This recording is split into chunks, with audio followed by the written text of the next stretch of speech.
where you scream, don't watch that, watch this, and I'll dive down through this hairy flesh. Hi, and welcome to Watch This. I'm CJ Johnson, joined by Daniel McGrain. Thanks for joining us. We're going to talk about two new television shows, Flack and Miracle Workers. If you're in Australia, Flack is available on Foxtel and Miracle Workers is available on Stan. If you're somewhere else, they'll be available somewhere else, depending on where you are. I've seen Flack and Danielle has seen Miracle Workers, so I'm going to tell Danielle about Flack and she's going to tell me about Miracle Workers. Okay, Danielle, Flack stars Anna Paquin, as you see. I was really excited to check this out because on paper, it sounded like something I'd like. I've always been a bit of a fan of Anna Paquin, certainly since The Piano, as it turns out, and obviously she's really hit heights twice. She hit heights when she won the Oscar for The Piano at age 11. Yeah, Yep. Unbelievable. Tommy Lee Jones famously leant down to her at the after party of the Oscars and said, I guess you're going to get that part in the school play now. But she's also had this second huge career as the lead in True Blood. And so she comes at this with the aura of a television star, a modern television star as a young woman, as an adult. And obviously this show has been fashioned around her. And so she plays a Flack, a PR Flack, a woman working for a prestigious London PR agency, public relations agency.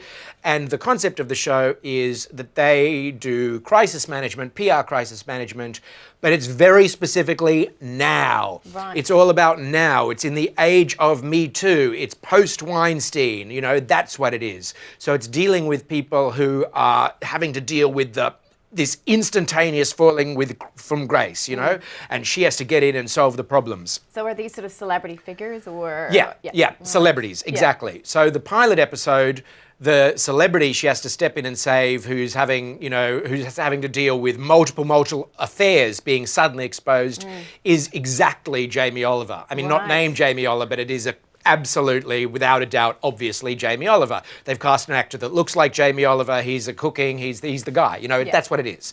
And so obviously that's how it's going to progress. You're going to see thinly disguised, blah, blah, blah, as she goes in to solve it.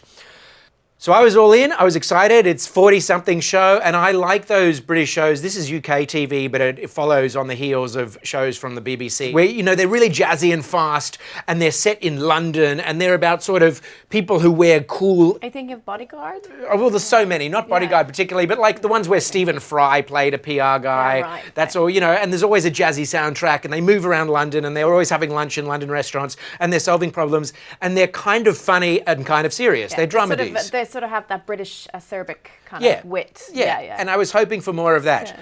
Well, this show is very much trying to be that and absolutely failing on every level. This show was terrible. Oh, that's so disappointing. I found it difficult to watch. It's painful to watch. The two biggest problems, of multiple problems, the biggest one is that it just doesn't get the industry right. If the whole show is based around the industry, it's got to feel like it's some kind of reality, some kind of integrity to the truth of the industry. And this just doesn't feel like that at all. Now, I know that there are cop shows that are complete fantasies, and there are doctor shows that are complete fantasies, that all these shows about industries are fantasies, but this one is way too much of a fantasy. And the biggest thing that it still believes in is that you can save a celebrity from tomorrow's papers. Like, that is still the thing. Yeah. And that you can save them from appearing on tomorrow's papers by giving those papers something else instead. So, you're about to print tomorrow all this stuff about them, but if I just give you this other little detail, will you not print that and print this instead? And that might have been the case 10 years ago even, but it's not the case now.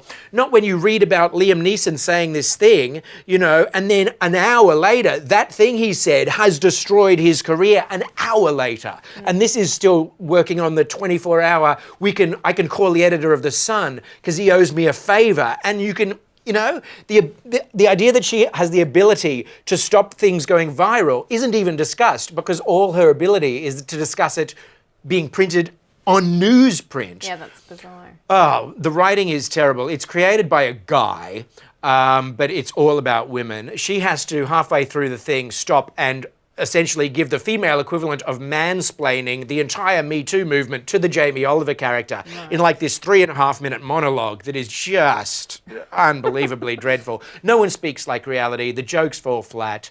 It is trying too hard to be something that it isn't. It's interesting, it's really isn't it, terrible. how much they're getting it wrong. As you say, it's so obvious how the world works and how things are progressing. I think the one thing I will say around that sort of idea of the press, particularly in the UK, that newspapers are still really held in a high regard. I can see how something like that, you know, sort of feeding something in order to hold something else back could work in the political sphere. Yeah. I'm not so sure, though, about the celebrity sphere, as you say. As you say about, let's say, the Liam Neeson is a great example. Once these sort of things leak, they're everywhere. And I think, you know, affairs in particular, very easy to hear about. So, well, once it moves on to others, maybe it'll get more quote-unquote realistic, but nothing's going to save the writing. It's really...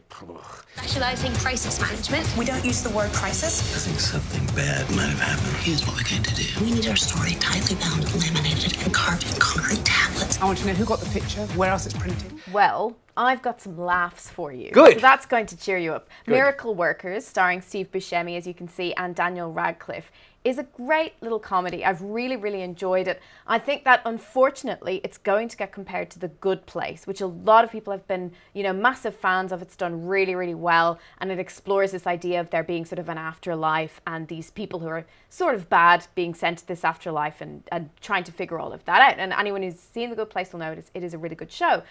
This TV show, Miracle Workers, does also deal with the afterlife, but it's really a completely separate thing. So I'm worried that it will fall, you know, it will fail because of that comparison, but it shouldn't, because as I say, it's separate. So Steve Buscemi is a very unlikely god, because I mean, come on, he looks more like Diablo, doesn't he? He looks like a devil. He does not look like a god. So straight away, That's right. Straight away we have a sort of a hilarious premise, the idea of this very unlikely god character, and the whole idea about it is that they're working in heaven. Daniel Radcliffe is a miracle worker who works in heaven. Okay. God is obviously the boss of heaven, and that's it. Heaven is a corporation, basically, right. And that's how they're looking at it. So heaven is split up into all these sort of sectors that deal with certain aspects of, you know, what happens on Earth. There's one woman who's in charge of men's nipples, and she says that, you know, she has to take a lot of drugs to get through each day because I think she's really quite bored. You know, we've got these hilarious little moments like that. Yep. And then the driving force is this idea that God is sort of infantile. He's checked out a little bit. He's phoning in the whole God thing. You see him watching a lot of TV and not really caring about Earth anymore, and watching Earth sort of spiral into, Uchi mama, you know, the mess that we've created. So is he a bit Trumpian? I would say he reminds me of sort of like one of these Silicon Valley bosses that maybe was once a genius and is now just not really sure what his purpose is anymore. Right. Not quite as narcissistic as Trump. There's a hint of humanity there, right. Ironically enough, because he's God. Yeah. But he just plays the character so well. It's a great comedic turn for him. So is Daniel Radcliffe going down to Earth and doing miracles, or is it all set in heaven? All set in heaven as far as they're concerned. Okay. But there are characters in heaven separately. So Daniel Radcliffe and his partner, who's a girl, Eliza is her character's name. Her name is Geraldine, with a very difficult to pronounce surname. It's Viswanathan, I think. Very nice. I do apologise if I got that wrong. But she's fantastic. And in actual fact, it's like a duo between her and Daniel Radcliffe. They're sort of like the buddy comedy, I think, behind this. And the two of them work in this massive room of miracles to try and make miracles happen. But of course, their actual power is minimal. So Daniel Radcliffe can sort of cause a gust of wind. You know, this is sort of the extent to the level of their miracles.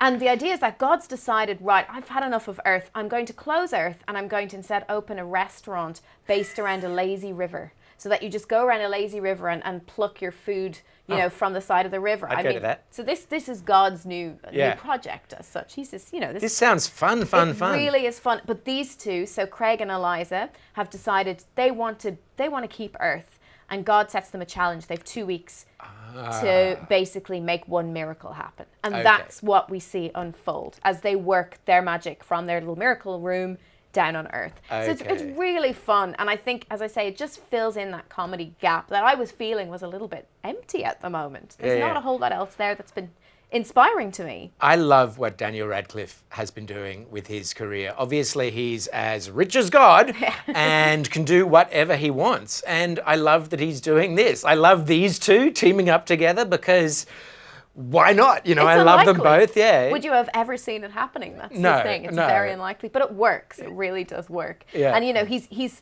sort of a slightly useless miracle worker, a little bit hapless, but we see him sort of trying to get better. That's which fun. is always nice to see. Because I've been hearing him on a couple of podcasts interviewed for this and everything, and he comes across as, you know, a really charming young man, you know. And I can imagine him being quite good at that kind of like, oh, my problem is that I can only make a gust of wind comedy, you know. Yeah. You don't want to see him play arrogant. Look at him. He looks like this kind of guy who's like better at playing, you know, a bit sheepish. Sort of know your limitations, isn't it, as an actor? He's not going to look. He's potentially not going to be a leading man in a conventional sense, but this is a great vehicle for him, I think. Yeah.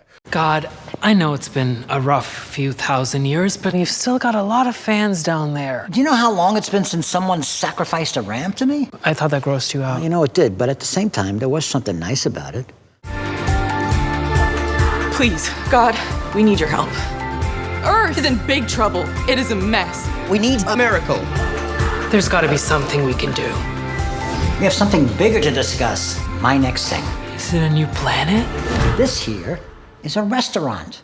What? He's on his way almost to becoming a bit Hugh Granty, possibly, you know, because he can sort of play a bit fumbling, a bit handsome, you know. Anyway, I'm obviously going to check it out. I'm glad you brought that to my attention. Great. I don't recommend you go see Flack, obviously. I won't waste my time with that. Thank you.